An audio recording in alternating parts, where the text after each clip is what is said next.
ان سے پوچھتے ہیں کہ کیا اس پروپیگنڈے کے اندر کوئی جان موجود ہے, کیا بین الاقوامی طور پر دوبارہ سے ڈیورنڈ لائن بارڈر نہیں ہے, یہ آرگومنٹ بیچا جا سکتا ہے. بہت شکریہ ڈاکٹر صاحب آپ کا. ایک تو یہ بتائیے گا کہ اس آرگومنٹ میں جان کیا واقعتاً ہے کہ آپ اس کو متنازع دوبارہ سے بنائیں؟ طلعت ایکچولی یہ بالکل ایک فیک اسرشن ہے, اس میں آئیوٹا کی جان بھی نہیں ہے.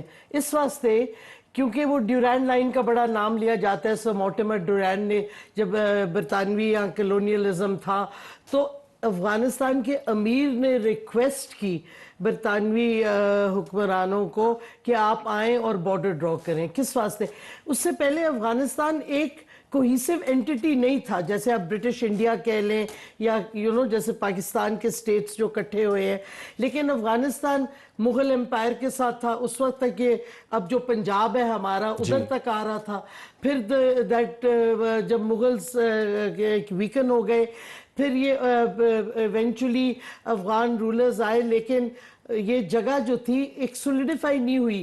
کبھی کچھ علاقے افغانستان کہلاتے تھے, کبھی کچھ اور کہلاتے تھے, اور یہ ایک ٹیریٹوریل کانکویسٹ اور گریٹ گیم جسے کہتے ہیں, یہ روس اور برطانوی کلونیل پاورز کے ساتھ چل رہی تھی. اگر کوئی کہے کہ ہمارا کوئی اوریجنل بارڈر تھا تو کوئی اوریجنل بارڈر نہیں تھا. اور انٹرسٹنگ بات یہ ہے کہ یہ اب انٹرنیشنل لا میں ایکسیپٹڈ ہے کہ جب ایک کلونیل پاور ختم ہوتا ہے اور انڈیپینڈنٹ سٹیٹس کو آتی ہے تو جو انہیریٹر سٹیٹس ہیں, اور برٹش انڈیا کے دو تھے, ہندوستان اور پاکستان, تو ان کو وہی آبلیگیشنز اور رائٹس ہوتی ہیں اور بارڈرز بھی وہی رہتے ہیں. ڈیولز ایڈوکیٹ مجھے پلے کرنے دیجیے. وہ کہتے ہیں کہ یہ جب ڈیورنڈ نے ہمارے بادشاہ کے ساتھ یہ لائن کھچوائی تو وہ اس وقت اس کے اوپر اس نے زور ڈالا اور وہ بامر مجبوری اس نے کیا, تو دس واز ڈن انڈر کوارشن. اچھا بائی دا وے, ایک تو انٹرنیشنل کسٹمری لا میں یہ ہے,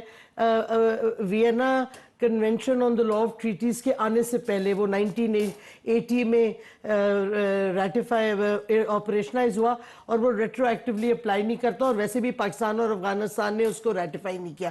اس سے پہلے اگر ایک بارڈر بائی فورس بھی بنتا ہے that remains, اس کا یہ کوئی نہیں کہ اگر دھکے زوری بارڈر بنا تو آپ اس کو ایکسیپٹ نہیں کریں گے. لیکن یہ جو افغانیوں کا کلیم ہے کہ یہ دھکے زوری ڈیورینڈ لائن بنی, یہ ایبسولوٹلی غلط ہے, کیونکہ 1895 میں یہ اگریمنٹ ہوئی, پھر 1905 میں یہ ری افرم ہوئی, افغانستان اور برٹش اگریمنٹ ہوئی 1905 میں, اور اس کے بعد 1919 میں بھی ہوا, اس کے 1919 میں بھی ہوا, 1919 میں راول پنڈی ٹریٹی تھی, اس میں پھر ایکسیپٹ کیا گیا افغانستان جو اس وقت تھا رولرز تھے اور برطانوی حکومت کے تحت.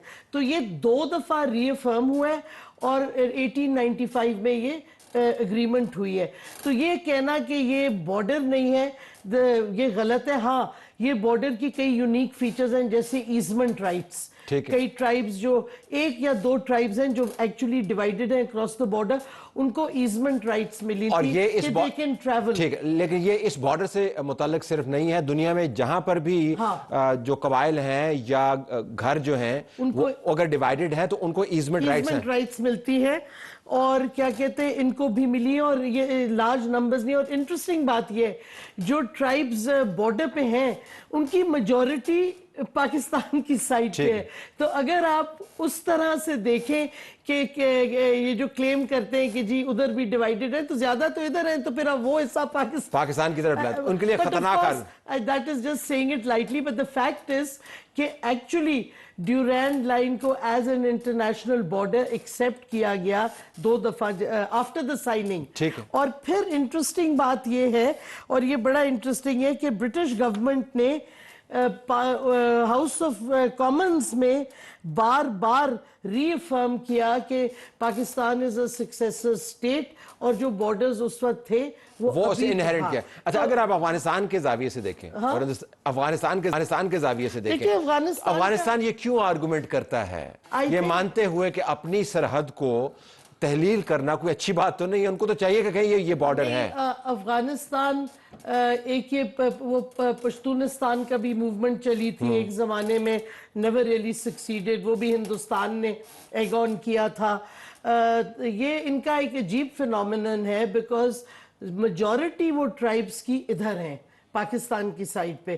تو مجھے نہیں پتا یہ کس طرح کلیم کر رہے ہیں. اور افغانستان میں ٹھیک ہے پشتونز بہت بڑے نمبرز میں ہیں پاپولیشن, بٹ ادھر تاجکس بھی ہیں, ادھر ہزاراز بھی ہیں. اٹس ناٹ اے سولی پشتون ٹیریٹری. تو ہمیں اس کے بارے میں پریشان ہونا چاہیے ڈاکٹر صاحب کہ وہ آرگومنٹ دوبارہ سے کرتے ہیں اور بار بار اس کو اب دوبارہ سے اٹھایا ہوا ہے انہوں نے معاملہ. اور انٹرسٹنگ بات ایک اور بتاؤں, جب ان کا لاسٹ رولر آئی تھنک ظاہر شاہ تھا, جب وہ ایکسیپٹ کر رہا تھا فارملی کہ ہاں یہ بارڈر ہے, اس کو ہٹایا گیا. اس کے بعد وہ جو پہلا نان مونارک آیا تھا داؤد تھا, وہ بھی ایکسیپٹ کرنے لگا تھا. آپ کو پتہ ہے بھٹو صاحب کی باتیں بھی ہو رہی تھیں ان سے, وہ بھی ہٹایا گیا. تو یہ بڑا انٹرسٹنگ فینومینن ہے. تو ہمیں پھر پریشان ہونے کی ضرورت نہیں ہے اور نہ ہی لیگلی تو کوئی under international law, under any law کوئی ایسی چیز نہیں ہے جو وہ لیگلی کلیم کر سکیں. اب ایک پولیٹیکل شوشہ وہ شروع کرتے جا رہے ہیں, بار بار کرتے ہیں جب بھی ٹینشن بڑھتی ہے. اور جب انٹرسٹنگ ہندوستان کے ساتھ ہماری ٹینشن بڑھتی ہے تو ہندوستان افغانستان کو امبریس کرتا. اچھا ذرا اس کے اوپر آئے کہ اب ہم اپنی طرف سے بھی ہم آرگومنٹ یہ سنتے ہیں کہ جی پشتون بھائی ہیں, ریفیوجیز میں آرگومنٹ سنا, اس طرح ان کے ساتھ نہ کریں, ہماری ان کے ساتھ تجارت ہے. میں ایک آرگومنٹ سن رہا تھا جی کہ ہمارا ان کے ساتھ کاروبار ہے. تو کاروبار, تجارت, ریفیوجیز, بھائی بندی, ان کے ہونے یا نہ ہونے سے بارڈر کی صحت پر تو اثر نہیں پڑتا؟ نہیں, کوئی اثر نہیں پڑتا. لیکن میرا ذرا سا اختلاف ہے یہ جو نئی ریفیوجی پالیسی بنی ہے. دیکھیں ہم نے ہم نے انٹرنیشنل کنونشن تو نہیں سائن کی, مگر اگر آپ ہمارے گورنمنٹ کی سکسیسو گورنمنٹس کی سٹیٹمنٹس دیکھیں اور جو ہمارے ایکشن سے ہم اسے آگے گئے ہیں. ہم نے کہا ہے کہ ہم نے اسلام کی بات کی ہے کہ ہم اس طرح جو ریفیوجیز ہیں ان کو مسٹریٹ نہیں کریں گے. اور آپ کو دیکھیں ہم نے ان کو کیمپس میں بھی نہیں رکھا. ہم maybe we should have, but the point is کہ کیمپس ان کے ہیں, درجنوں کیمپس ہیں. بٹ کئی فری موومنٹ بھی آپ نے کافی کی ہے. اس فری موومنٹ سے ان کو تجارت بھی بڑی کی ہے ڈاکٹر صاحب, اس فری موومنٹ کا فائدہ بھی بڑا لیا ہے. ریفیوجیز کو اس طرح, فیملیز کو جس طرح ہم وہاں پہ اسٹیبلٹی آ گئی نا, وہ کہتے ہیں اسٹیبلٹی آ گئی تو واپس جائیں گے نا. نہیں, پوائنٹ یہ ہے ایک طریقہ کار ہے, دو چیزیں ہیں. ٹریڈ آپ, بلکہ آپ کو چاہیے تھا ٹریڈ روکیں. آپ کو یاد ہے 1955 میں میرا خیال میں جب انہوں نے ہماری ایمبیسی جلال آباد, کندہار میں 2 کاؤنسلز اور کابل میں ہماری ایمبیسی, جھنڈا ہمارا اتار کے جلایا, ہماری ایمبیسیز کو جلایا, ہم نے ٹریڈ روک دی. جب ہم نے ٹریڈ روکی تو وہ واپس سدھر گئے. اور ٹریڈ آپ کا ٹرانزٹ ٹریڈ, آپ ہندوستان نیپال کا ہر بہانے ٹریڈ روکتا ہے. جب انہوں نے چائنا سے, نیپال نے ایک گنز لی تھی, صرف اینٹی ایئرکرافٹ گنز, چائنا نے پورا ٹرانزٹ ٹریڈ نیپال کا روک دیا. لیکن ٹریڈ روکنے, آپ کہنے کہ ٹریڈ روکیں, لوگوں کی آمد و رفت نہ روکیں, تو آپ کا آرگومنٹ کیا ہے؟ میرا آرگیومنٹ ہے کہ اگر آپ نے پریشر ڈالنا ہے, بجائے اس کے کہ ریفیوجیز کو بھیجیں, جس سے بائی دی وے آپ افغانستان کو ڈی سٹیبلائز ایک طریقے سے کریں جب وہ آلریڈی پوری طرح سٹیبلائز نہیں. نہیں, وہ تو کہتے ہیں ہمارا بہترین ملک ہے, آپ نے ان کے آرگومنٹ متقی کیا, آپ نے وہ کہتے ہیں بہترین ملک ہے, ہم ترقی کر رہے ہیں اور پاکستان ہماری ترقی سے جلتا ہے. آپ ٹریڈ روکنا is I think a more effective tool, transit trade روکنا. اور آپ نے اتنا ریفیوجیز کو اتنے سال رکھا ہے, گڈ ول ہے, وہ گڈ ول آپ ایک دم تباہ کر دیں. ہم نے تو نہیں تباہ کی, انہوں نے تباہ کی. I have a little issue about the refugees. Iran بھی تو نکالے, ایران نے کس طرح نکالا؟ ایران نے ان کو بہت کنفائنڈ بھی رکھا تھا تو اٹ واز ایزیئر. ہمارے یہاں families, people have been born here, 3rd 4th generation. اب آپ ان کو کلیم تو نہیں بن جاتا, واپس تو اپنے ملک ہی جانا ہے. نہیں, بٹ دنیا میں آپ اپنی نیشنلٹی لا بھی ذرا دیکھ لیں, یا تو آپ اس کو چینج کر دیں. نیشنلٹی لا کو بھی چینج کرنا چاہیے, ٹھیک ہے. کیونکہ اور دوسرا, اگر ریفیوجیز کے ایشو پہ جانا ہے تو ایک اور بڑا ٹچی ٹاپک وہ بھی ہے کہ وہ اریز کر دیں, اگلے پروگرام میں لے آئیں گے. ٹچی ٹاپک ہے کیا؟